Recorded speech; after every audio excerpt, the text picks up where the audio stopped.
Bonjour tout le monde, moi c'est Raphaël et je vous souhaite la bienvenue dans cette célébration en ligne de Home Lausanne. J'espère que ça va vous édifier et que ça va vous aider à vous rapprocher du cœur de Dieu.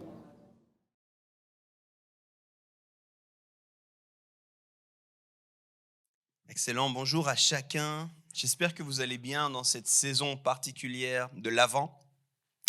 On est dans la saison de l'Avent et c'est une saison qui est belle, qui est magnifique, qui est chargée de sens pour nous en tant que chrétiens, se préparer et se rappeler que Jésus-Christ, Christ signifiant ici le Messie, le Sauveur, est venu.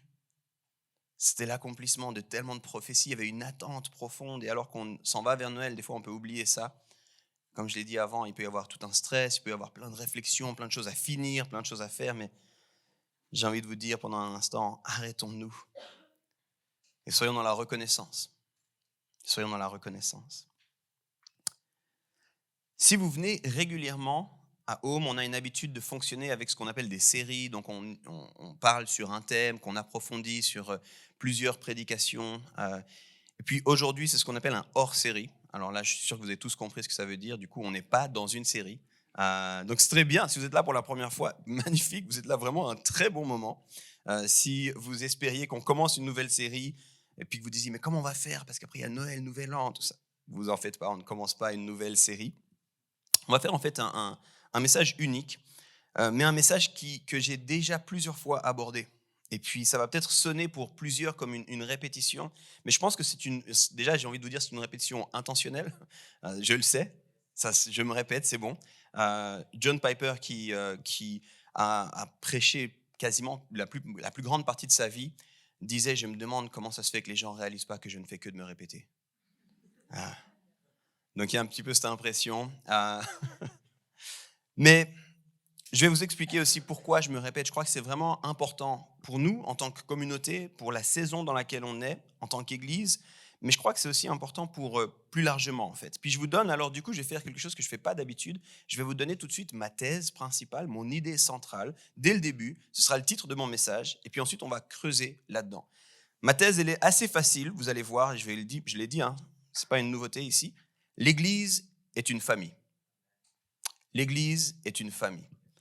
L'Église est une famille, puis je pourrais continuer en disant l'Église n'est pas une entreprise, l'Église n'est pas un restaurant, l'Église n'est pas un service, l'Église n'est pas un hôtel, l'Église n'est pas un hôpital, c'est une famille. C'est une famille. Puis c'est important de l'entendre. Voilà trois des raisons, il y en a plus, mais voilà trois des raisons qui m'ont poussé à décider d'en parler en cette période de l'année. En tant que famille, une chose qu'on a envie de faire, c'est d'établir une culture. Et pour faire cela, il faut qu'on comprenne les choses de la même façon. Il faut, je dirais la chose comme ça, il faut qu'on soit sur la même longueur d'onde. C'est vraiment important. Je ne sais pas si vous avez déjà été dans des familles où vous sentez très fortement qu'il y a une culture de famille. Il y a des endroits, des fois c'est des petites choses qui font ça. Quand je pensais, pour ceux qui me connaissent un peu, j'aime bien les baskets. Il y a toujours une règle quand on rentre chez les gens, c'est est-ce qu'on enlève ou on n'enlève pas nos baskets. Vous le savez, si vous savez directement qui vous êtes, vous. Vous êtes ceux, on enlève, ou vous êtes ceux, c'est égal. Et c'est marrant parce qu'avec Janet, on a souvent cette discussion, cette réflexion, parce que moi, si les gens ne me disent pas que c'est leur trait de culture, je garde mes baskets. Je suis bien dedans, elles sont propres, c'est comme des pantoufles la plupart de mes baskets. Donc s'il n'y a pas besoin de les enlever, je ne les enlève pas. Et il n'y a pas si longtemps que ça, on allait chez des amis, et puis les gens arrivent, puis par réflexe, ils enlèvent leurs chaussures, puis Janet me dit, mais pourquoi tu n'enlèves pas les tiennes? Je dis, ils ne nous ont pas dit qu'il fallait. Puis elle me dit, non, mais quand même, enlève tes baskets. Et je dis, ben non. Et en fait, il y a des endroits où la culture est très claire. Puis quand tu arrives, on te le dit, hey, merci d'être là, si tu pourrais juste retirer tes chaussures. Puis il y a des endroits où c'est pas clair. Il y a même des endroits où, et là je vous juge un peu si c'est vous, on dirait que le couple ne s'est pas mis d'accord. Il y a la femme qui dit, si tu pourrais juste enlever tes chaussures, puis le mari, non mais c'est pas grave, c'est bon. Mais attendez, mettez-vous au clair, il faut... Puis là c'est un tout petit élément, d'accord, on s'entend que c'est pas sérieux cette histoire, mais ça montre juste l'importance. Si on veut avoir une culture ensemble, il faut qu'on affirme certaines choses, il faut qu'on s'arrête sur certaines choses, il faut qu'on répète certaines choses. Sans ça, il ne va pas y avoir une culture qui est forte. Et une culture qui est forte, c'est extrêmement important. Sans entrer dans les détails, sans commenter rien du tout, mais peut-être que vous avez entendu parler qu'il se passe en ce moment au Qatar une Coupe du Monde. Peut-être que vous avez entendu parler rapidement, c'est possible. Si vous ne savez pas, c'est un rendez-vous important pour les joueurs de football. Et du coup pour les fans, et puis pour les nations indirectement. Et puis, on a pu voir ça. Vous pouvez avoir une très bonne équipe. Encore une fois, je commente personne, d'accord? Sentez-vous pas jugé, pointé du doigt. Ça m'est complètement égal qui vous supportez. Vous pouvez avoir une très bonne équipe, des très bons joueurs, mais pas forcément les résultats escomptés. Et une des raisons, bien sûr, c'est pas la seule, on peut aller dans tous les côtés, c'est à cause de la maladie, c'est à cause de l'arbitre, c'est à cause de patati patata. Mais une des raisons, c'est aussi si on n'a pas une bonne culture d'équipe. Quand on a une bonne culture, quand il y a des choses qui sont ensemble, on sait, on tire à la même corde, on utilise des fois cette expression-là, ben d'un coup, même si on n'a pas forcément exactement les meilleurs joueurs au meilleur moment, avec les meilleures statistiques, c'est possible qu'on gagne quand même. La culture, c'est vraiment quelque chose d'important, puis on veut se tenir ensemble, on veut tirer à la même corde. Et c'est pour ça que c'est un message qui a déjà été dit, mais qui va être redit encore. J'ai regardé un petit peu près mes notes, j'ai quasiment toutes les notes de tous mes messages, et je pense que spécifiquement, j'ai abordé 4 fois en 6 ans ce thème-là. 4 fois en 6 ans, je l'ai parlé, puis je pense que ça transpire dans beaucoup d'autres messages aussi. Et puis ce matin, ça fait partie de ces messages qu'on va répéter parce que c'est un message fondateur de ce qu'on veut vivre à Home. La deuxième des raisons pour laquelle je pense que c'est bien d'aborder ce sujet, c'est simplement qu'il y a beaucoup de nouvelles personnes. Vous êtes beaucoup à nous avoir rejoints, peut-être durant cette dernière année 2022, peut-être à la sortie du Covid, d'un coup, des réflexions nouvelles, des considérations nouvelles. Vous avez décidé, puis bienvenue, merci d'être là. Ça fait quelques mois que vous êtes là, juste on veut vous dire, vous êtes les bienvenus, on vous aime, on est content de pouvoir cheminer avec vous. On a un programme qui s'appelle Les Fondamentaux, où on explique un petit peu notre cœur, notre fonctionnement en tant qu'Église. Et puis là, ce matin, j'avais envie de rappeler à tout le monde, pour ceux qui sont avec nous depuis le début, ceux qui sont avec nous depuis longtemps, ceux qui sont depuis moins longtemps, voilà un élément fondateur de qui nous sommes. Puis c'est important qu'on l'entende ensemble. Vous savez, il y a quelques semaines, c'était un service du matin ici, et on était vraiment beaucoup, je crois on était plus de 120 dans la salle, et puis quelqu'un m'a dit « mais tu les connais tous ?» Et je dis « bien sûr que non ». C'est pour ça que quand je prêche, très souvent, je me représente. C'est parce que je ne sais pas exactement qui je connais et qui je ne connais pas. Et le même soir, on était aussi nombreux. Ici, on se voit aussi le soir. On fait un service le matin, un service le soir. On était aussi nombreux ce soir-là. Et puis, quelqu'un qui est un habitué, quelqu'un qui est là depuis vraiment le début, m'a dit « j'ai l'impression que je connais personne ». Je me suis retourné, j'ai regardé, j'ai dit « moi aussi ». C'est bizarre. Donc, on a beaucoup de nouvelles personnes. On a envie de vous dire merci d'être là. C'est vraiment une joie. On a envie de cheminer avec vous. Puis, ce matin, c'est l'occasion pour nous de prendre un petit peu de temps pour rappeler certains fondamentaux. Et finalement, la troisième raison que j'ai envie de citer, c'est simplement que je ressentais le besoin de faire ce message alors qu'on est dans une société qui essaie de se penser en post-Covid, après le Covid. Alors, on s'entend, le Covid n'est pas fini. Certains sont encore atteints. Il y a encore cette maladie qui semblerait, en tout cas, qu'on doive faire avec de plus en plus. On a de moins en moins peur aussi de cette maladie, mais il y a eu des changements majeurs dans la société liés à ce qu'on a vécu durant cette pandémie du Covid. Si vous voulez un mot, par exemple, qu'on n'utilisait pas tellement en 2017, télétravail, qui est devenu sur la langue de tous quand vous êtes dans un entretien. Est-ce que je peux avoir des jours en télétravail ou pas? J'ai jamais pensé à dire ça avant. Maintenant, c'est là. Et puis, il y a d'autres changements qui sont en lien avec le Covid. Dans les églises, c'est intéressant, c'est une statistique par rapport aux églises dans le monde anglo-saxon. On dit qu'avant le Covid, en tout cas on dit, c'est une statistique, avant le Covid, on trouvait que 30% des églises avaient une présence et une stratégie en ligne. 30% des églises, un tiers des églises, 3 églises sur 10 avaient une stratégie et une présence en ligne.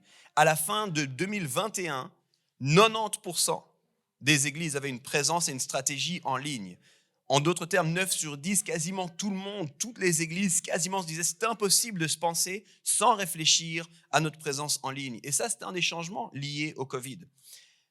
Mais avec ça, il y a aussi quelle est la place dans nos vies de l'Église? Comment est-ce que j'interagis avec l'Église? Après environ 2 ans où c'était agréable, je pouvais rester à la maison, écouter mon message en ligne, mettre la louange sous la douche, pourquoi est-ce que je reviendrais dans une salle? Et il y a des changements comme ça qui se sont passés aussi par rapport au Covid.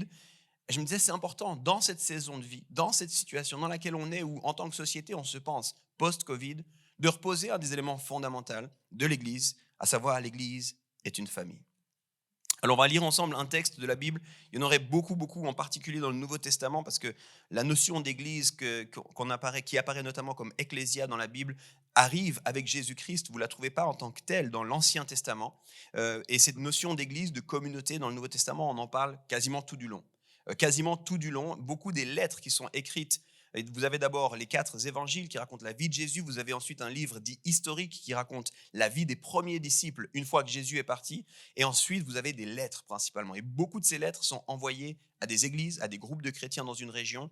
Certaines de ces lettres sont envoyées à des individus, mais même à ces individus, il est question de leur lien avec l'Église. Donc c'est comme si presque tous les livres du Nouveau Testament parlent de l'Église. Donc il y aurait eu beaucoup de passages que j'aurais pu prendre. J'en ai choisi un. On trouve ce passage dans la lettre aux Éphésiens. C'est Paul qui écrit cette lettre. On va lire le chapitre 4, les versets 11 à 16. Si vous avez une Bible, vous pouvez y aller. Sinon, ça va s'afficher juste au-dessus de moi. Éphésiens 4, les versets 11 à 16. Et puis, juste pour ce message, j'ai décidé de rester dans Éphésiens. On aura un autre passage dans Éphésiens par la suite, mais je ne vais pas prendre d'autres références. Éphésiens 4, les versets 11 à 16.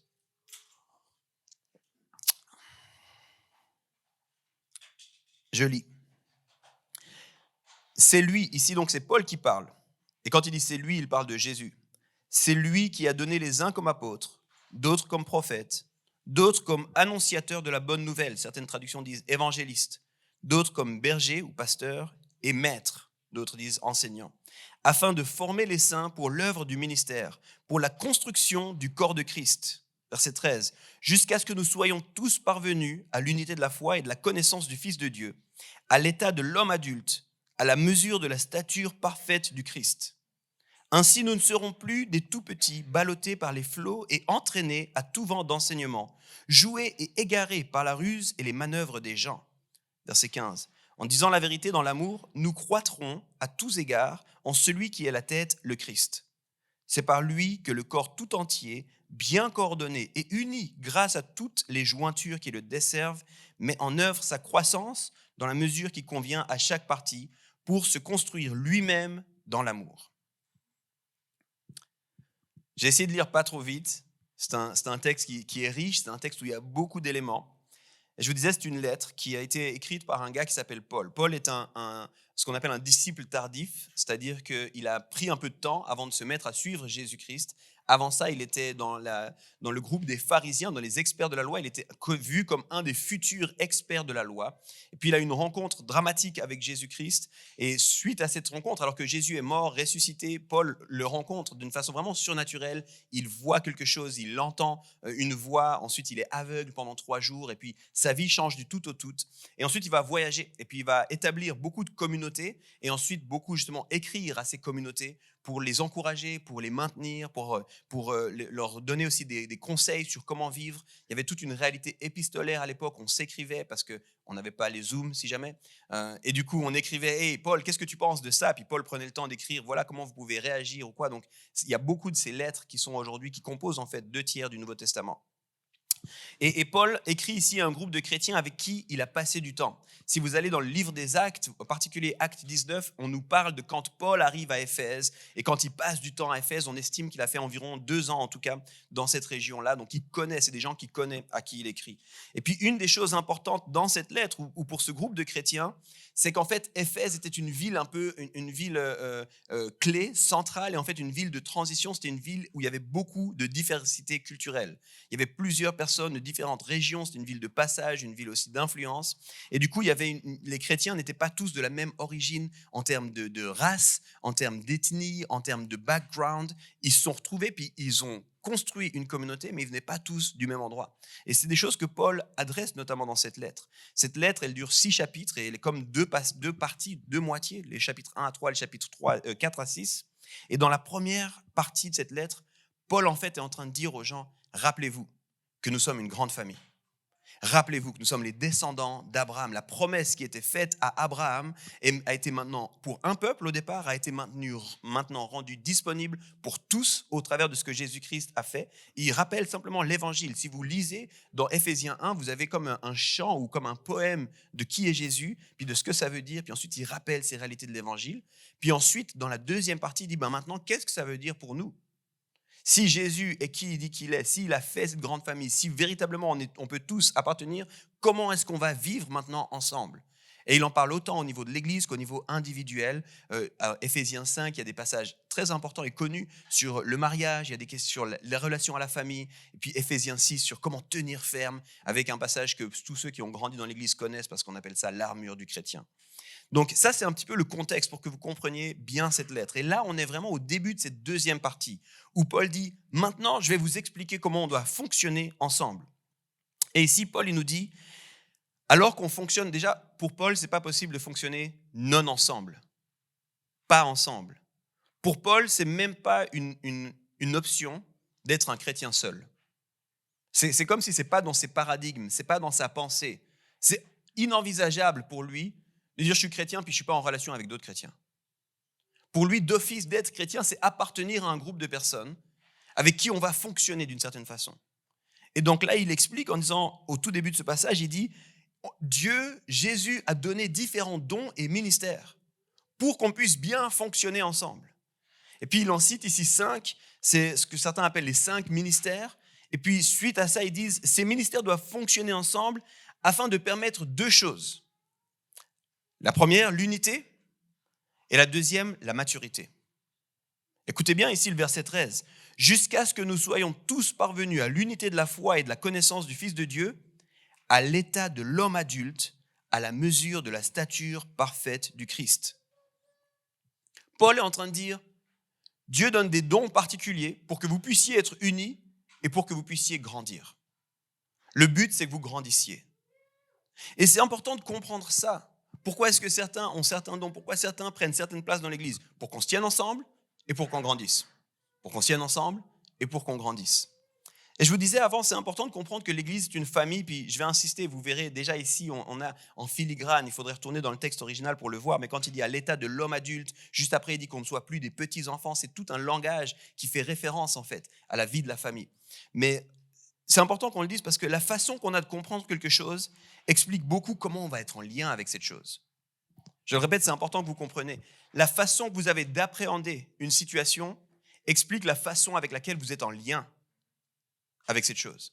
Et c'est vraiment important parce qu'en fait, on peut interagir avec quelque chose de façon incorrecte parce qu'on a une compréhension qui n'est pas tout à fait exacte. Et ça crée de la confusion. Laissez-moi vous donner un exemple. C'est un exemple que j'utilise souvent pour parler de ça. Qui ici aime aller au restaurant? Ok, ceux qui n'aiment pas, il faut que je vous présente 2-3 restaurants qui sont vraiment bien. C'est surprenant que vous n'aimiez pas les restaurants. Mais il y a une chose dans les restaurants qui est vraiment chouette, qui s'appelle le service. Je ne sais pas, moi, en tant que père de 4 enfants, il y a une chose que j'apprécie dans le restaurant, c'est que je n'ai pas besoin de m'occuper de ce qui se passe en cuisine. Je ne sais pas s'il y en a d'autres qui comprennent ce que je veux dire. Une chose que j'aime, c'est que s'il y a des choses qui tombent de la table, à ma table, il y a toujours des choses qui tombent à cause de mes enfants. C'est pas que je suis maladroit, mais c'est comme ça. Et je suis tellement content de savoir qu'au restaurant, je suis là, ah, les enfants, arrêtez, excusez-les, hein, excusez-les. Et moi, je reste assis. Je ne vais pas me lever en disant, où est le balai, la balayette? Non, c'est pas mon problème. À la fin, je suis là, on a vraiment bien mangé. C'était vraiment bon, hein? Et je pousse un peu les assiettes pour dire au serveur, vous pouvez venir les chercher.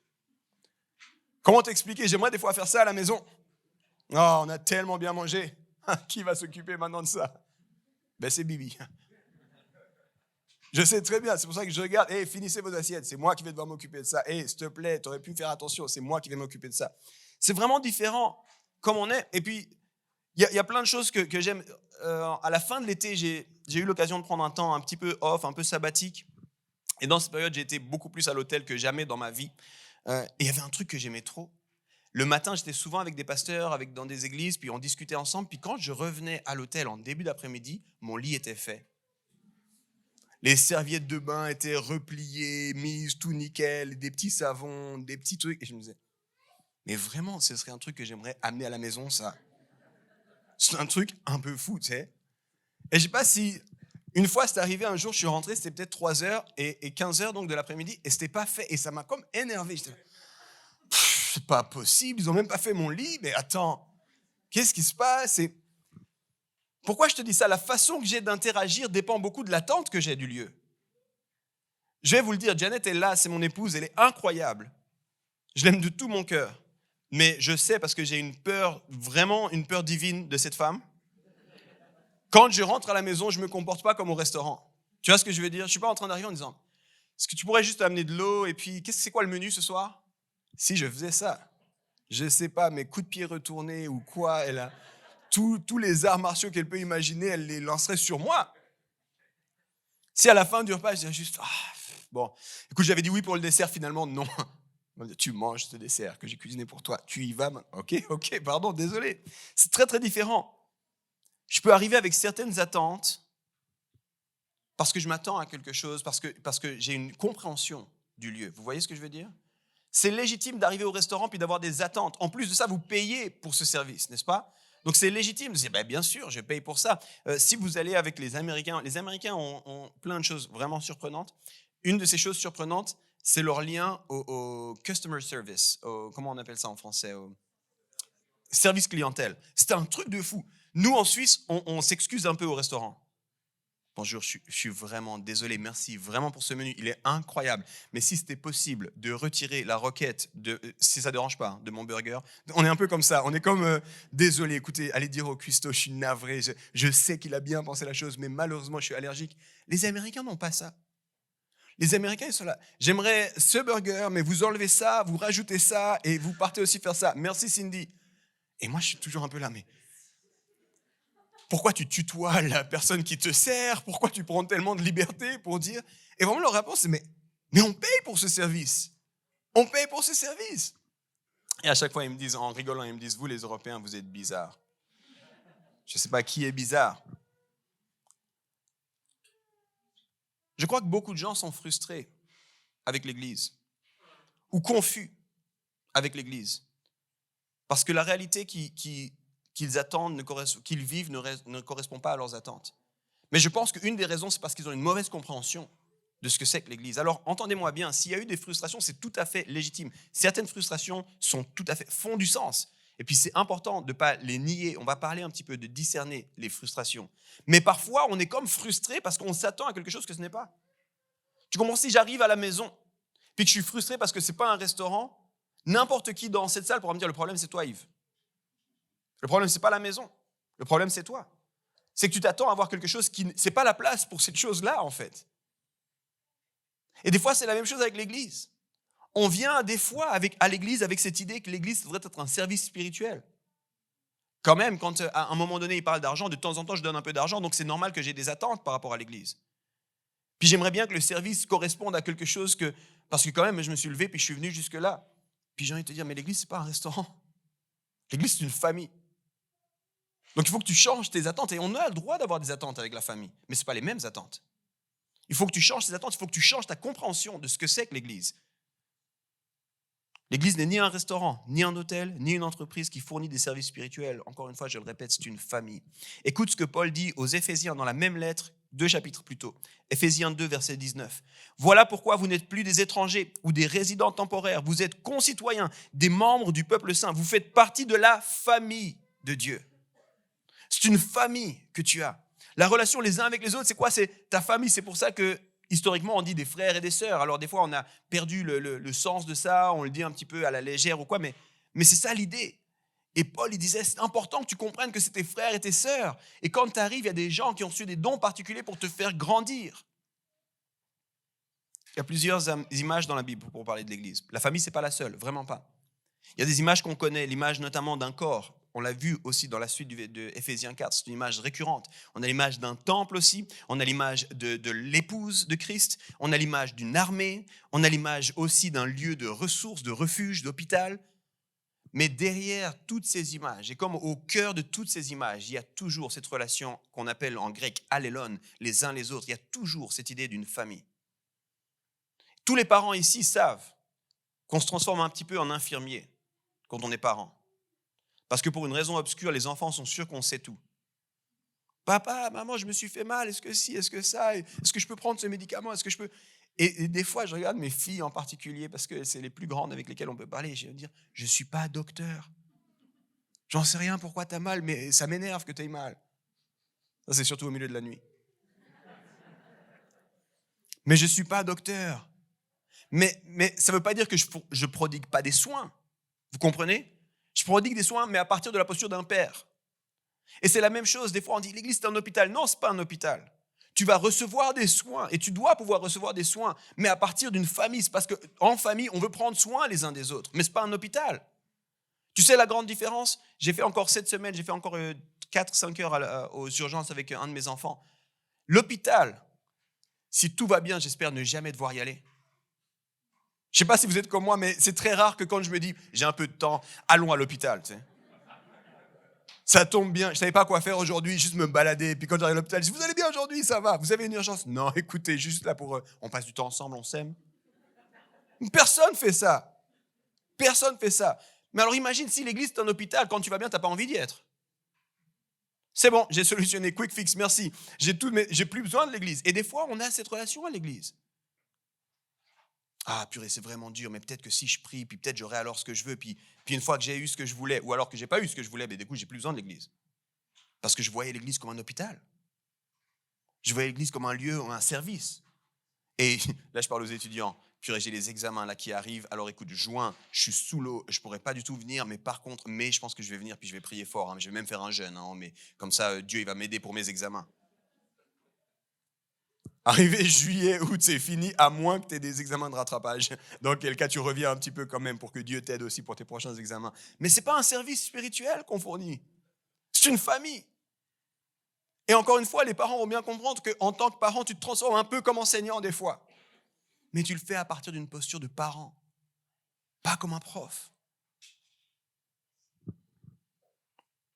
Si je ne comprends pas l'Église comme une famille, je risque bien d'être confus ou pire, frustré. L'Église, les amis, c'est une famille. Et le but de cette famille, ça a été dit, c'est l'unité, mais c'est aussi, puis je vais insister sur ça, c'est que nous soyons formés, que nous soyons construits, que nous soyons amenés à l'état d'adulte, que nous puissions devenir matures, que nous puissions avoir la stature de Christ. Ça, c'est le but. Et c'est vraiment important. C'est important que vous entendiez ça parce que ce but-là fait qu'il va y avoir beaucoup de frustration. Ce but-là fait qu'il va y avoir beaucoup de frustration. Je vous donne quelques exemples. D'abord, laisse-moi te donner le contre-exemple. Le but d'une entreprise, c'est de t'enlever toutes les frustrations. Le but d'une entreprise, c'est de t'enlever toutes les frustrations. Parce que si tu n'as plus de frustration, tu retournes à l'entreprise. Parce que l'envie de l'entreprise, c'est ton argent. Vous ne comprenez pas, je vous explique. Cette semaine, j'étais dans la voiture, puis j'entends une pub pour McDonald's. Et je me dis, ok, une pub pour McDonald's, qu'est-ce qu'ils vont nous dire qu'on ne sait pas? Moi, je suis comme ça curieux des fois, je me dis, on connaît tous le McDo, ils vont bien, pourquoi ils font la pub? Et ils disent, maintenant, chez McDonald's, d'abord, tu entends des gens qui parlent, ça c'est littéralement la pub, peut-être que vous l'avez entendu. Tu veux quoi? Ouais, Big Mac, sans cornichon, moi, McChicken. Et puis après, il y a une voix qui dit, vous en avez marre de prendre les commandes de tout le monde? Maintenant, commandez directement dans l'application McDonald's. Et vous pouvez tout de suite mettre les choses et payer depuis l'application, et vous venez et on vous donne votre repas. Et vraiment, je me disais, en fait, leur seul but, c'est de rendre ta vie toujours plus facile. Et pour ceux qui ont eu déjà des grandes commandes à faire à l'époque, McDonald's, si tu prends un petit papier et puis tu as l'impression que c'est presque un « est-ce que j'ai bien noté, pas de glaçons, pas de cornichons, pas de trucs ?» Et eux, ils sont en train de dire « on rend ta vie facile ». Pourquoi ils font ça? Parce qu'ils veulent ton argent. C'est parce qu'ils veulent ton argent. Et on le sait parce que plus c'est facile, plus on y retourne. C'est comme ça que ça fonctionne, les entreprises. Pareil avec Starbucks. L'autre jour, j'étais assis à une table Starbucks et je vois un petit truc et c'est marqué « commande ta prochaine boisson ». Je me dis, ça va, j'ai qu'à me lever. Puis non, prends ton application, commande ta boisson, on te l'amène maintenant. Tu n'as même plus besoin de te lever et puis de commander, c'est incroyable. Et j'aime ça, c'est bien pour plein d'endroits, c'est très très bien. Mais à l'église, ce n'est pas la même chose. À l'église, on ne va pas enlever tous les défis de ta vie. À l'église, on ne va pas mettre en place des programmes pour t'enlever les défis de ta vie. Parce qu'on a compris une chose, en tant que famille, c'est les défis qui te forment. C'est les challenges qui te forment. Dans la famille, c'est ça la différence. C'est que quand tu galères, parfois, ton entourage te regarde en disant « c'est dur, mais c'est bien ». C'est dur, mais c'est bien parce que tu vas sortir grandi de cette histoire. Je vous ai dit, il faut apprendre à discerner ça. Puis avec Janet, on est devenus vraiment des experts en détection des pleurs. Parce que ça fait à peu près 7 ans qu'on a des pleurs quasiment tous les jours dans notre maison. Et notre grande a 7 ans, notre dernier en 2 ans. Donc tu vois, ça fait 7 ans qu'on a des pleurs en continu à la maison. Et on sait maintenant distinguer les pleurs. C'est comme certains qui sont avec les animaux, ils arrivent à reconnaître les bruits des animaux. Nous, avec les enfants, on arrive à reconnaître les pleurs. C'est la même chose. L'enfant, il commence à pleurer. Et si tu n'es pas habitué à ça, ça va te faire bizarre. Parce que Janet et moi, on est comme ça, on continue la conversation. Et il y a un pleur qui commence enfant. Elle et moi, on continue la conversation. Et tu sais, si tu n'es pas habitué, tu te dis, mais quel genre de parents ils sont? Mais pourquoi ils font pas? Puis toi, tu es là, non, mais écoute, ça va passer cette histoire-là, c'est un petit pleur. Ça, c'est pas un pleur important. Puis des fois, en ce moment, on a beaucoup les pleurs de frustration. Et là aussi, si tu nous connais ou si tu connais la réalité des parents, tu comprends ce que c'est. On a un petit en particulier qui est l'expert des frustrés. Il s'appelle Jelani. Et ce petit-là, quand c'est pas comme lui il veut, il pique une crise. Mais quand je dis comme lui il veut, ça peut être par exemple qu'il voulait 7 cuillères. Donc toi tu fais la table, tu disposes les cuillères, on est 6. On est en train de se battre pour qu'il reste à table. Moi je me bats pour qu'il chante à Dieu avant qu'on mange. S'il vous plaît, il faut des verres d'eau, les fils battent pour les verres d'eau, pour tout ça. Et d'un coup, Jelani, du haut de ses 2 ans, prend sa cuillère et la balance. Et là on le regarde, on dit, tu vas manger avec les mains. Et là, il se descend de sa chaise et il s'énerve, il se couche par terre de son long, allongé, et fait ah! Et là, je regarde mes filles, je dis, un ami à droite, un ami à gauche, à tous bon appétit. Laissez-le être frustré. Laissez-le être frustré. Il faut qu'il apprenne qu'il n'a pas toujours ce qu'il veut dans la vie. C'est une petite frustration, c'est pas grave, c'est qu'une cuillère. Et des fois, je le regarde, je lui dis que tu peux choisir. Soit tu manges avec cette cuillère, soit tu manges pas. C'est ton choix. Nous, on mange ici. Et quand les crises prennent un peu trop d'ampleur, on lui dit même, tu peux choisir. Tu peux continuer à criser, on te met dans la chambre parce que c'est un peu fort pour nous. Ou alors t'arrêtes de criser. Mais si tu ne comprends pas ça, tu vas dire, mais quels mauvais parents ils font. Mais en fait, nous, on a envie qu'ils grandissent, on a envie qu'ils maturent. Moi, mon petit Jelani, je n'ai pas envie qu'il reste un bébé criseur, j'ai envie qu'il devienne un père pour la société. Et en tant que père, il doit apprendre que des fois, ce n'est pas comme tu veux. Et du coup, mais il y a aussi les pleurs de douleur. Et ça, c'est très différent. Un des endroits où les pleurs arrivent, les parents, vous allez comprendre ce que c'est quand tu les mets au lit. Parce que les enfants, ils n'ont pas encore la capacité, le range émotionnel pour te dire, en fait, j'aimerais bien rester avec toi et tout ça. Donc, ils pleurent. Et nous, on sait qu'ils pleurent, mais on se met à discuter avec Janet et d'un coup, il y a juste une tonalité différente dans le pleur. Donc, ok, là, il y a un problème. Là, on va voir.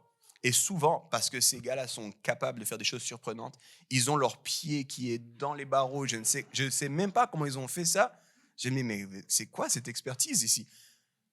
Mais d'un coup, ils avaient mal. Et j'ai reconnu tout de suite le pleur.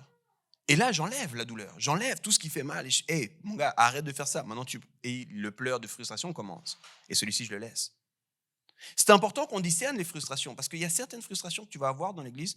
Puis en fait, en tant qu'église, en tant que leader, on va juste te dire, courage, ça va passer. Puis alors toi, t'es pas par terre en train de taper du poing puis de criser, mais au fond de toi, c'est ça qui se passe. Tu as une frustration. Puis tu dis, mais pourquoi ils font rien pour enlever? Parce qu'on est une famille, on n'est pas une entreprise. Et Dieu va utiliser ces frustrations pour te faire grandir. Et le but, c'est pas qu'on enlève toutes les frustrations, c'est pas qu'on enlève toutes les choses. En tant que parent, mon but, c'est pas de rendre la vie de mes enfants facile. Mon but, c'est qu'ils n'aient jamais rien c'est pas qu'ils n'aient jamais rien à faire. C'est pas qu'ils s'attendent toujours à moi. Mon but, c'est qu'ils deviennent des adultes matures. Mais c'est la même chose en tant que pasteur. Pour ceux qui ne me connaissent pas, je suis le pasteur ici. Il parle beaucoup pour les autres, lui. Mon but, c'est de fournir ici c'est pas de fournir un service qui soit facile, c'est pas d'enlever tous tes défis, c'est pas de prendre ta vie spirituelle et puis de la gérer pour toi. Mon but, c'est que tu grandisses. Mon but, c'est que tu mûrisses. Et pour ça, je crois qu'un des outils fascinants, c'est celui de la famille. Puis j'ai une grande annonce à te faire. Peut-être ça va choquer certains, mais la foi chrétienne, suivre Jésus, c'est pas facile. Et ça n'a jamais été prévu pour être facile. Le fait de marcher en disciple, d'aller à contre-courant, ce sera difficile. Alors les petits enjeux qu'on a au sein de la famille, ça nous prépare aux enjeux plus grands qu'on aura à l'extérieur de la famille. Jésus a fait une promesse qu'on oublie souvent et qu'on n'aime pas trop, mais il dit, il faudra souffrir pour me suivre. Ça, on n'aime pas celle-ci. S'il pouvait me donner tout ce que moi je voudrais, puis des fois on aimerait que Jésus soit un petit peu le Papa Noël de Coca-Cola, à qui on fait nos listes sous forme de prières. Puis Jésus là, non, c'est pas comme ça que ça va se passer. Parfois, il y a des défis dans la vie de mes enfants, puis j'en parle comme ça en rigolant, mais il y a certains de ces défis qui vivent ou que j'appréhende, je sais qu'ils vont vivre. Sincèrement, mon cœur est brisé. J'aimerais vraiment leur éviter ces défis. Mais je sais aussi que c'est au travers de ces défis qu'ils vont devenir des adultes matures. Et des fois, je peux te dire avec Janet, on se regarde, puis on a, il faut qu'on tienne un peu. Mais notre cœur serait de les prendre, dire, ça va aller, ça va aller. Mais il faut qu'on tienne un peu. Laisse-le encore un peu pleurer, ça va aller. Ça va aller. Des fois, on s'encourage. Des fois, on est juste tanné, puis on sait ce qui se passe. Mais des fois, c'est dur, ça nous prend. Je vais te raconter une histoire, peut-être que certains, vous le connaissez, c'était fascinant pour la préparation de ce message, je me suis plongé dans des choses que je ne connaissais pas. Est-ce que vous connaissez le grand paon de nuit? Le grand paon de nuit, il est appelé aussi Saturnia piri. C'est le plus grand papillon d'Europe. Petit fait trivial, on arrive dans les repas de famille. Moi, je te laisse des trucs comme ça que tu pourras rebalancer pendant les repas de famille. Est-ce que tu as entendu parler du grand paon de nuit? Plus grand papillon d'Europe. Pourquoi tu dis ça? Pour rien, comme ça, juste. Je te montrais que je sais des choses que tu ne sais pas.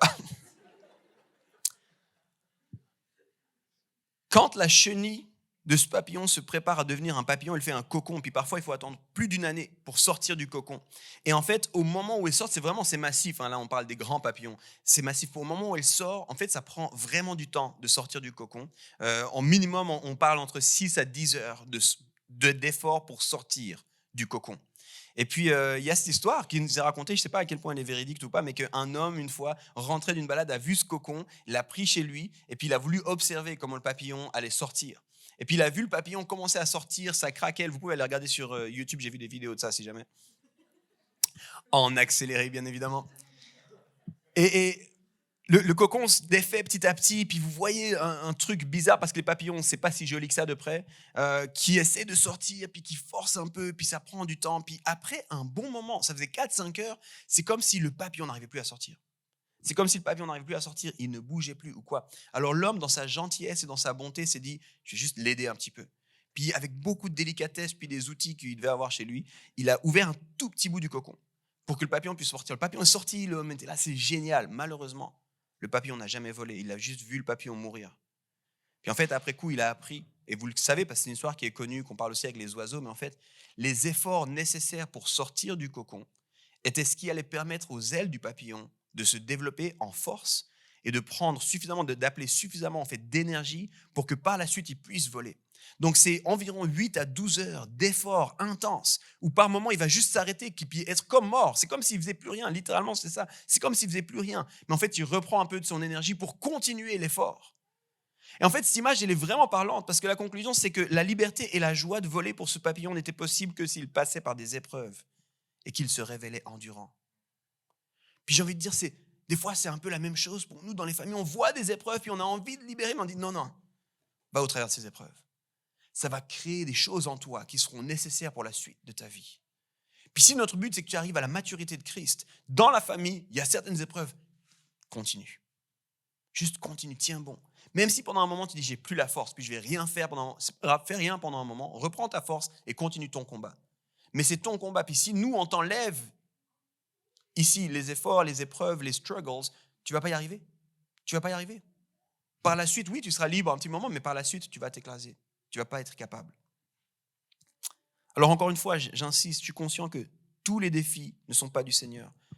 Puis parfois, on doit se battre, même tenir ferme contre certaines choses qui nous arrivent, certains défis qu'on vit. Des fois, on doit se tenir dans la prière, on doit se tenir ensemble aussi. Donc, je ne suis pas en train de dire accueillir tous les défis, puis tous les défis sont bons. J'ai bien conscience qu'on a un ennemi de nos âmes qui s'appelle le diable ou le Satan, et puis que lui aussi essaye de nous arrêter, veut nous détruire. Je sais toutes ces choses-là. C'est pour ça que je parle de discerner.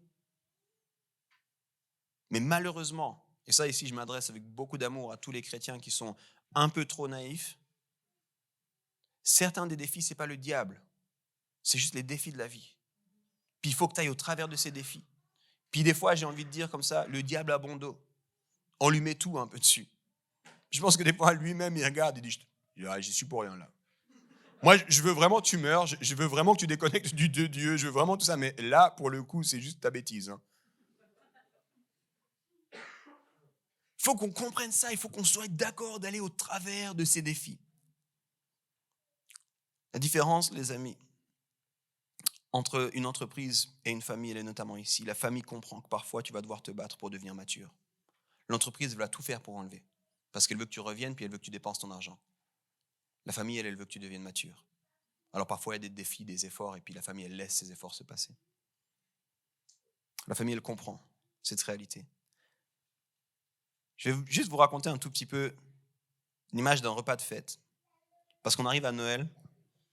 Et puis je pense que c'est important d'avoir une bonne image des repas de fête parce que je trouve, nous on dit souvent ici que les cultes du dimanche, ça devrait être un peu des repas de fête.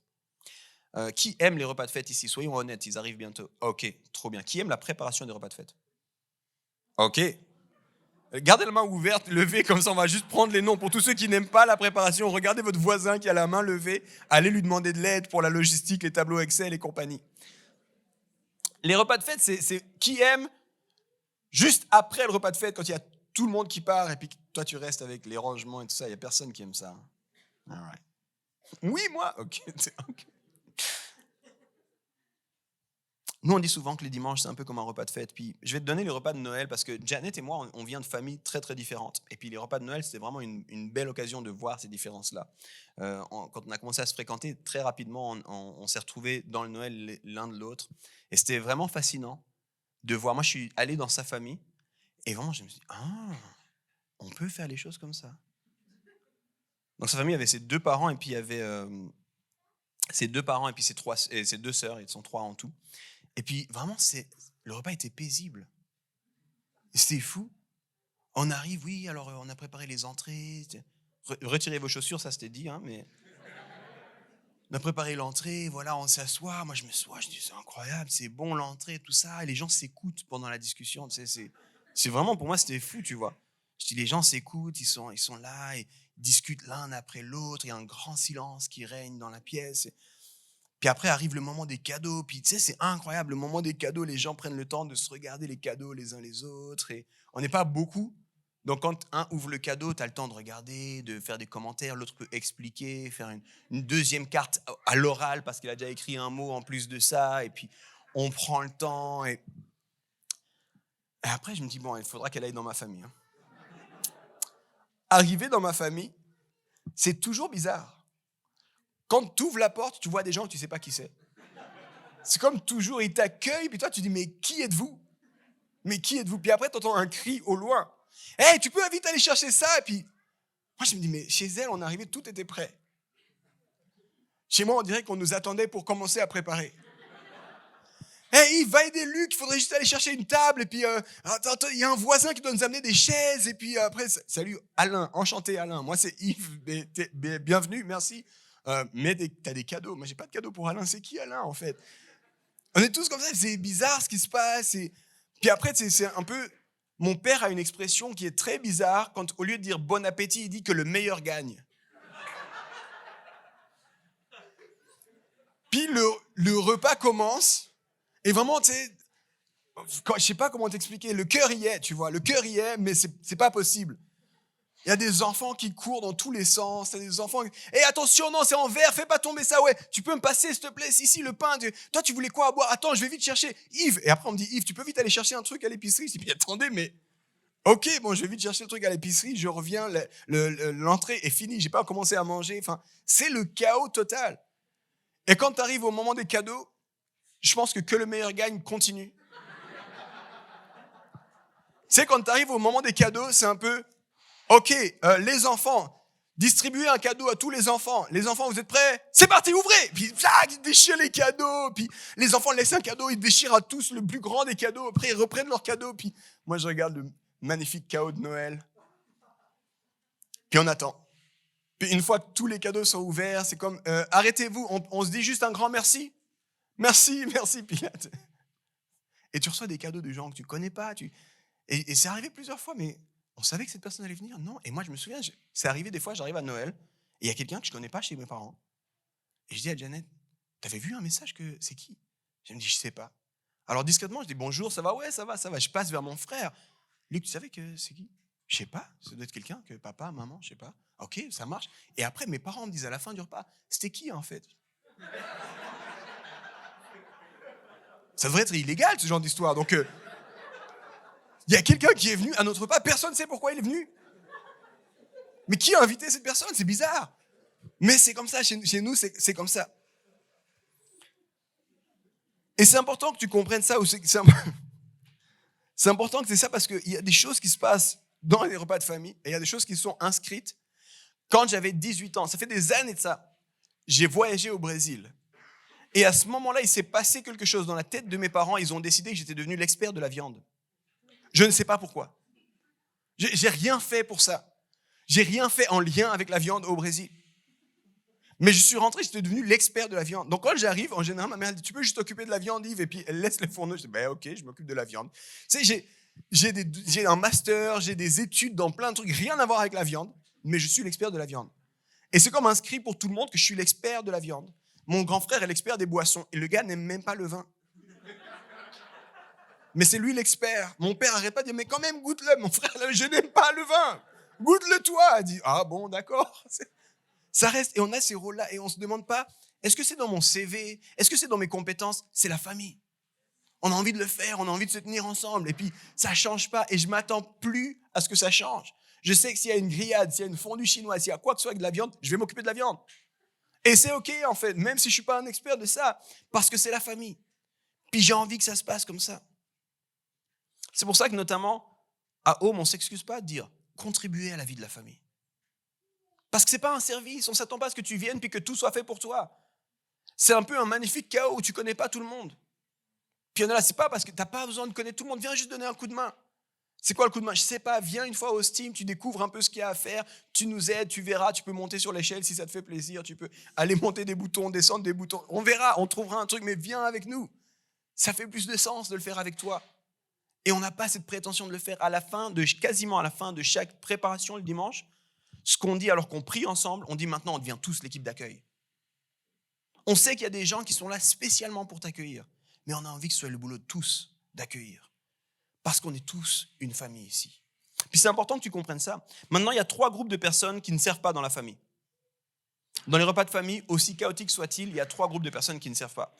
Le premier, c'est les enfants.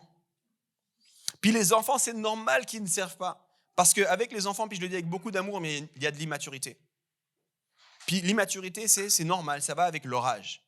Donc moi, je ne m'attends pas à ce que Azaya, qui a 5 ans, quand on arrive, c'est elle qui porte les chaises, qui met la table. Mais non, Azaya, va jouer avec tes cousins, va faire quelque chose, essaie juste de ne pas te blesser, tu sais, c'est tout.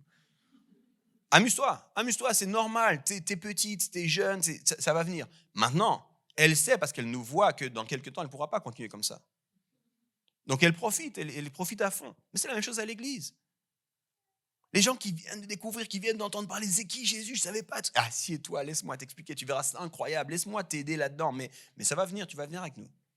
Tu vas faire avec nous. Pour le moment, c'est juste le début de la marche, c'est normal. Il y a un deuxième groupe, c'est les amis. Parce que ça, c'est aussi une règle chez moi, tout le monde peut inviter du monde, étant donné que même les inconnus s'invitent. Donc ça arrive vraiment souvent, tu peux demander vraiment, pas plus tard que hier. On arrive quelque part, puis c'est ma sœur qui invite d'autres personnes, et puis d'un coup, c'est mon frère qui invite d'autres personnes. Il y a tout le temps du monde, c'est normal. On fait comme ça. Si tu fais un Noël, même si moi, je t'invite au Noël chez mes parents, tu peux inviter quelqu'un. C'est comme ça, bienvenue. Et ma mère a grandi avec cette réalité, nous a fait grandir avec cette réalité, il y a toujours de la place. S'il y en a pour 2, il y en a pour 4. S'il y en a pour 4, il y en a pour 18. Va pas comprendre les maths là derrière. C'est la multiplication. Mais mes parents ont toujours de quoi accueillir quelqu'un de plus. C'est jamais un problème. Donc, c'est la même chose à l'église. Si tu as un ami, juste, merci d'être là. Si ça fait pas longtemps que tu es là, juste prends place. Tu sais quoi, on va te servir, ça nous fait plaisir. Tu es un ami qui est là. Et les amis des gens, quand ils viennent, ils ne servent pas, ils s'assoient, ils profitent. Mais il y a un troisième groupe, et ce groupe, il est bizarre. Et ce groupe, dans les fêtes de famille, c'est souvent, pour une raison obscure, en tout cas chez moi, c'est souvent des oncles qui, pour une raison qui n'est pas si obscure que ça, maintenant que j'ai grandi, je comprends mieux, sont toujours célibataires. Et puis ces oncles-là, toujours célibataires, eux, je ne sais pas pourquoi. Ils pensent que c'est normal que tout le monde les serve. Donc ils s'assoient, et puis alors ils disent « Hé petit, tu peux m'amener ça, et tu peux, regarde lui là-bas, amène-moi encore ça. » Et toi, tu le regardes, tu dis « Toi, t'es vraiment bizarre, toi, quand même. » C'est comme tu n'as pas la culture de la famille, je ne sais pas, c'est l'oncle mystérieux qu'on a tous. Puis j'ai envie de te dire, tu n'as pas envie d'être cette personne dans l'église. Tu n'as pas envie d'être cette personne qui est aussi vieille que les meubles, mais qui reste assise et puis qui espère que tout le monde va le servir lui ou elle. Ça n'a pas de sens. C'est bizarre d'être cette troisième personne. Si tu es un enfant immature, c'est normal. Et encore une fois, immature avec amour. Si tu es un invité, un ami, c'est normal. Mais si tu es de la famille, c'est pas normal. C'est pas du tout normal parce que c'est comme ça qu'on fonctionne ensemble. J'arrive à la fin. La famille sait que tu vas devoir te battre pour devenir mature. Mais le but de la famille, c'est la maturité. Bill Johnson le dit ainsi, Jésus n'est pas intéressé par ton confort, il est intéressé par ta croissance. Puis je pense qu'il faut qu'on se le rappelle des fois. Jésus n'est pas intéressé par mon confort, il est intéressé par ma croissance. Puis ici, on veut être une famille, les amis. Une famille, c'est rempli d'amour. Une famille, c'est rempli aussi de désaccords. Une famille, c'est rempli de vie. Mais le but de la famille, et notamment issu de ce passage qu'on a lu dans Éphésiens 4, c'est l'unité et c'est la maturité. Et c'est pas de rendre ta vie facile. Et si tu n'as pas cette compréhension-là, tu risques d'être frustré ou d'être comme confus avec ce qui se passe ici. Alors la louange, je pouvais revenir. Et je vous disais, une des raisons pour laquelle je faisais ça, où je sentais qu'il fallait qu'on parle de ça, c'est parce que c'est un peu une forme de bilan. Puis on est à la fin de l'année, gentiment. La semaine prochaine, on fête Noël ici. Reviens pour la semaine prochaine, ça va être vraiment fun. On va faire Noël, il y aura de belles activités. Ce sera un service qui sera différent, aux couleurs de Noël. Mais alors qu'on grandit, alors que parfois les habitudes diffèrent, suite notamment à ce qu'on a vécu avec le Covid, je crois que c'est important de continuer d'interagir avec l'Église comme avec une famille. C'est important de se rappeler, l'Église, c'est ma famille. Puis c'est important parce que ça nous responsabilise tous de se dire ça. L'Église, c'est ma famille. Et si cette Église, c'est ton Église, j'aimerais vraiment que tu la considères comme ta famille spirituelle. Que tu te dises, comment est-ce que moi je peux interagir avec cette famille spirituelle? Puis je tiens à dire, quand je parle de contribuer, je ne parle pas de servir nécessairement dans une équipe. Je parle de se sentir concerné par ce qui se passe. Je parle de désirer connecter. Je parle de te rendre disponible. Il y a plein de gens ici, ils ne servent pas le dimanche ici. Mais ils servent de plein d'autres façons. Il y en a qui décident par exemple de dire, OK, 3 fois dans l'année, je vais faire un social hub. Social hub, c'est juste une plateforme pour que des gens puissent connecter. D'un point de vue social. Je vais juste mettre en place quelque chose, puis il y a un coordinateur de ça, puis je vais lui dire, OK, tu peux compter sur moi, dis-moi un peu, puis on va faire une activité ensemble, je vais me tenir disponible. Il y a des gens ici, c'est juste comment est-ce qu'on peut prier? Il y a une équipe, littéralement, il y a une équipe d'intercession ici. Tu peux déposer à n'importe quel moment. Tu peux aller à la fin, il y en a qui seront là, qui seront disponibles pour prier avec toi, mais tu peux à n'importe quel moment aller sur le site internet et mettre un sujet de prière.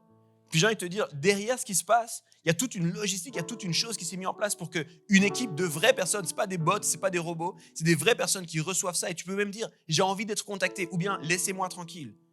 Et tu as des gens, leur service c'est ça en fait, leur engagement c'est ça.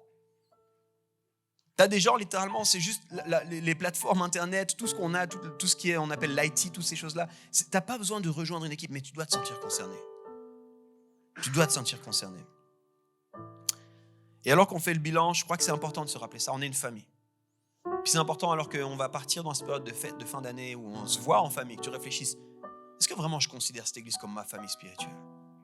Si tu es un ami d'ailleurs, est-ce que ton église c'est ta famille? Parce que ce n'est pas une vérité propre à Home uniquement. Quand Paul en parle, c'est pour tous les chrétiens. Puis j'ai envie de te dire, si tu n'as pas de famille, je crois que c'est profondément sur le cœur de Dieu. Je crois que c'est sur le cœur de Dieu que chacun puisse devenir ses enfants. Et si on devient ses enfants, c'est-à-dire qu'on connecte en famille. Le langage est là. Dieu le Père, qui se révèle au travers de Dieu le Fils. Le Fils qui nous appelle lui-même ses amis, ses frères et sœurs. Paul qui nous dit par ailleurs, vous êtes co-héritiers. Paul qui dit, vous êtes les descendants d'Abraham, au travers de ce que Jésus a. C'est toujours le langage de la famille. Tu es appelé à avoir une famille spirituelle. Mais alors qu'on fait ce bilan, je voulais te donner aussi 3 défis pour bien vivre la famille. Et je me suis dit, peut-être que ces défis, ça va prendre un petit peu la tournure d'une forme de résolution pour l'année prochaine. Si ici, c'est ta famille, peut-être qu'un de ces défis, tu vas dire, OK, je vais en faire une résolution pour l'année prochaine. Tu es prêt pour les défis? Le premier, il faut que tu t'engages à tisser des liens. Il faut que tu t'engages à tisser des liens. Puis ça, c'est méga important, les amis. Le repas de fête de famille ne fait du sens que s'il y a une relation de famille en dehors du repas de fête. Si je te dis maintenant, viens dans ma famille et que tu connais personne, tu vas te sentir vraiment bizarre. Mais si tu nous connais, tu vas aimer ce moment. Puis j'ai envie de te dire, c'est la même chose à l'église. En particulier si le dimanche, c'est un repas de fête. Si tu viens que au repas de fête, mais que tu ne tisses pas des liens en dehors, au bout d'un moment, tu vas trouver bizarre ce repas de fête. Tu diras, mais il y a d'autres endroits où on sert un peu une meilleure nourriture. Il y a d'autres endroits où j'ai l'impression qu'on fait un meilleur service. C'est tout à fait possible. Mais le but, ce n'est pas d'avoir un meilleur service, le but, c'est d'avoir une famille. C'est moi, pour rien au monde, j'irai ailleurs que dans nos familles. Avec toute la beauté et toutes les maladresses de nos familles respectives, à Janet et à moi, pour rien au monde, à Noël, j'irai chez des inconnus. J'ai envie de me retrouver à ma famille, j'ai envie de me retrouver l'expert de la viande qui ne suis pas un expert, j'ai envie de rigoler, j'ai envie de mettre... Parce qu'on s'aime. C'est la même chose. Si tu veux vraiment te sentir, tu dois tisser des liens. Puis des fois, c'est frustrant. Et je sais, il y en a plusieurs, en particulier dans cette année, qui sont venus. Comment on peut faire pour tisser des liens? J'ai envie de te dire bienvenue, c'est ton cocon à toi. Galère un peu. Force-toi un peu pour tisser des liens. Mais ce qu'on appelle ici de l'intentionnalité pour tisser des liens. Il y a des espaces qui existent, mais la vérité, c'est que si tu ne fais pas toi-même intentionnellement des liens, tu auras ce que j'appelle des liens contextuels et pas des liens intentionnels.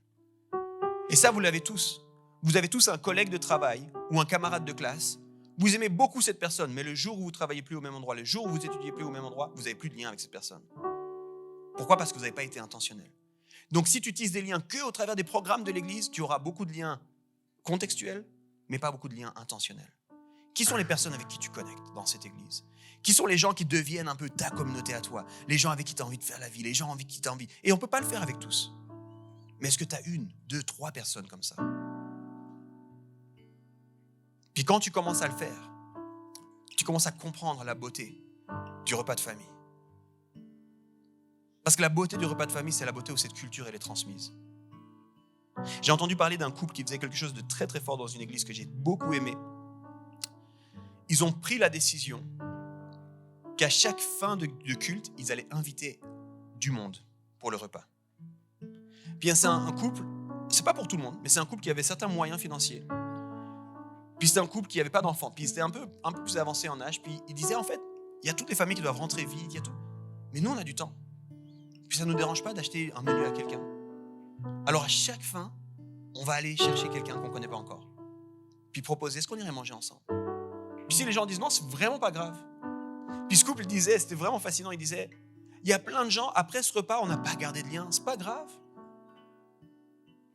Le but, c'était pas que chacun devienne nos meilleurs amis. Mais ils étaient devenus des ambassadeurs pour la famille. Hey, c'est génial que tu sois là, tu viens d'où? Vous venez d'où en tant que couple? Laissez-nous vous connaître un peu, puis on rigole, on discute, et puis il disait souvent, ce qu'on a fait, c'est qu'on a redirigé ces gens vers d'autres personnes où ils allaient pouvoir connecter. Mais ils ont pris cette décision de régulièrement dire, on va inviter quelqu'un. Puis des fois, ils priaient, puis ils disaient, Seigneur, montre-nous quelqu'un. Mais des fois, c'était aussi simple que, vous savez, le moment où j'ai dit, parle à quelqu'un que tu ne connais pas. Je dirais, hey, on continuerait cette discussion autour d'un repas après ensemble. Ça prend juste ça. Est-ce qu'on est d'accord de dire on va tisser des liens? Ici, ça peut être, je vais aller 2 fois dans l'année à un social hub, juste pour connecter avec des gens que je ne connais pas encore. Peut-être ce sera, je vais ouvrir ma maison pour faire un city group, puis accueillir des gens que je ne connais pas encore. Peut-être ça va être j'ai envie de rencontrer des gens, je vais décider de servir à l'équipe d'accueil. Tu peux demander aux équipes d'accueil, la plupart du temps, ils ont plein de questions. Puis quand les gens leur disent, hey, comment on fait ça? Ils sont là. Excellente question. Nous-mêmes, on ne sait pas vraiment. Mais on va trouver la réponse ensemble. Ça marche? On va trouver comment est-ce qu'on peut t'aider? Comment est-ce qu'on peut t'aider à connecter avec quelqu'un? Puis il se passe des choses, les gens arrivent de tellement d'horizons différents, tu serais surpris. Le deuxième des défis que je veux te lancer, la deuxième résolution que je veux te proposer, c'est d'avoir un cœur inoffensable. Si vraiment on va faire la vie ensemble, voilà la chose que je peux t'assurer, on va se blesser. Si vraiment on va faire la vie ensemble, on va se blesser. Un ami disait, on ne peut pas danser longtemps ensemble sans se marcher des fois sur les pieds. Donc si vraiment on va faire la vie ensemble, des fois on ne va pas se comprendre, des fois on va passer à côté des attentes de l'un, de l'autre, des fois on va peut-être avoir de l'humour et puis l'autre ne comprend pas notre humour. Et puis dans l'entreprise, tu sais comment ça se passe quand tu n'es pas d'accord? Tu vas ailleurs. Tu vas ailleurs. Dans l'entreprise, c'est comme ça que ça se passe. Ok, je ne suis pas d'accord avec lui, je vais ailleurs dans une autre entreprise, c'est pas grave. Tu peux demander, avec mon épouse pendant longtemps, il y a des cafés qu'on a boudés parce qu'on était blessés avec comment ils nous servaient dans ce café. Puis c'est ok parce que c'est un café. C'est un problème quand c'est la famille.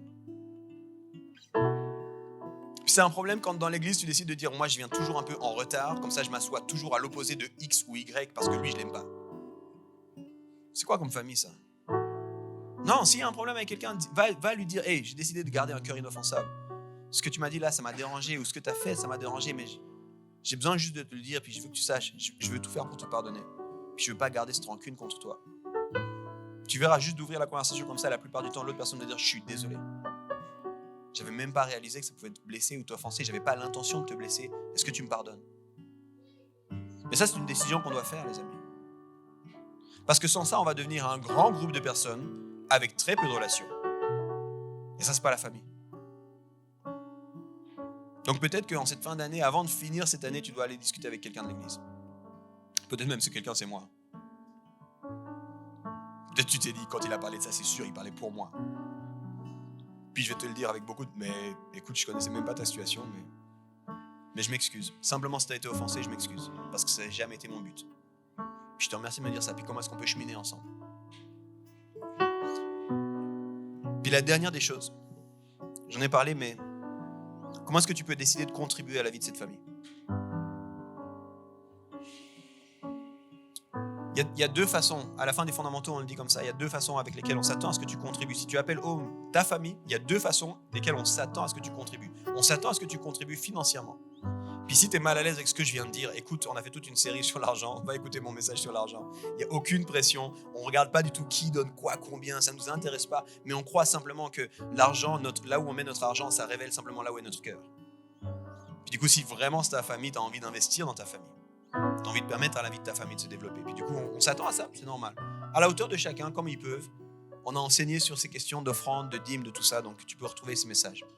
Mais il y a une deuxième chose, on s'attend à ce que tu considères celui comme ta famille et que tu t'engages relationnellement dans le fait de contribuer. Et contribuer, ça veut dire donner un coup de main. Ça veut dire comment est-ce que je peux, moi, participer? Comment est-ce que je peux venir et puis faire des choses? Puis il y en a plein, vous contribuez de façon magnifique. Mais il y a une règle qui me dérange profondément. C'est celle qu'on appelle la règle de Pareto.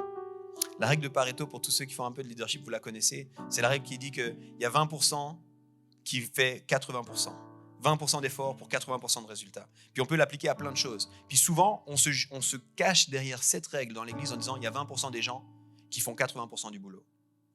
Puis moi, j'ai envie de croire que dans une famille saine, il y a 100% des gens qui se sentent 100% impliqués dans leur famille.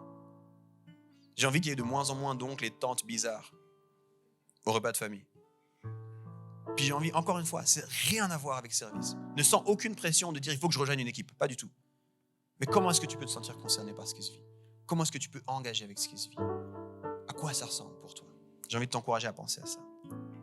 Si tu ne comprends pas l'Église comme une famille, tu ne risques pas de pouvoir profiter de l'Église pour mûrir, pour devenir mature. Puis je crois que c'est le cœur de Dieu pour toi. En termes théologiques, c'est la sanctification. Puis alors qu'on a été justifié par Christ, puis qu'on ne peut rien faire pour la justification, c'est notre travail à nous de marcher en sanctification. Puis je crois que ce travail se passe notamment au travers d'une vie en famille. Alors si vous êtes d'accord, je vous invite à vous lever avec moi. Gabriel l'a dit avant, on va louer Dieu maintenant ensemble en réponse à ce message. Mais j'ai juste envie de prier pour nous tous dans cette fin d'année.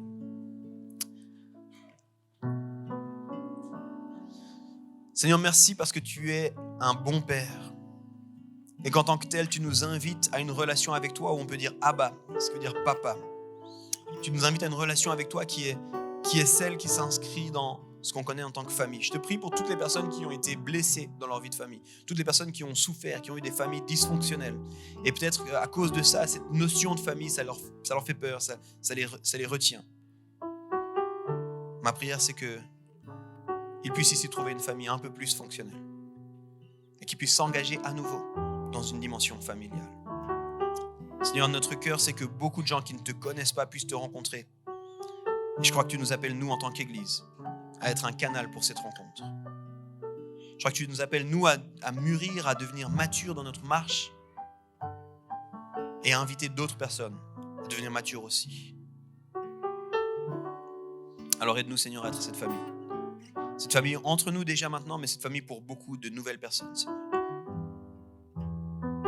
Et je te prie que ce ne soit pas simplement quelque chose de cool, mais que ce soit vraiment un reflet de ton cœur pour ce monde. Dans le nom de Jésus. Amen.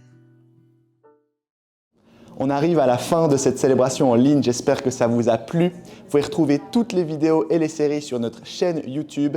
Et puis on vous souhaite une bonne semaine et une bonne journée.